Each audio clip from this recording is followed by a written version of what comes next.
আজ হচ্ছে টেনশনের দিন, আবার একটা খুশির দিন। কি হবে, কে জিতবে, কে হারবে। তো আজকে হচ্ছে 4ঠা মে, ভোটের দিন।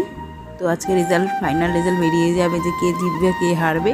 তো যাই হোক, যেই জিতুক আর যেই হারুক, মেয়েদের সুরক্ষা হলেই হবে, আমার কাছে এটাই কথা।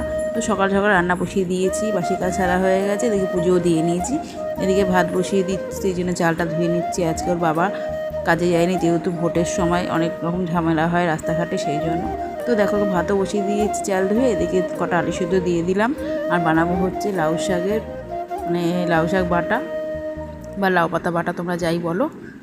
তো লাউ পাতাগুলো ভালো মতো ধুয়ে এখানে তেলের মধ্যে রসুন কুচি আর কাঁচা লঙ্কা দিয়ে নিয়েছি, কালো জিরে দিয়েছি, দিয়ে এবার লাউ পাতাটাকে দিয়ে ভাজা ভাজা করে নামিয়ে রাখলাম। তারপর এটাকে বেটে নেব।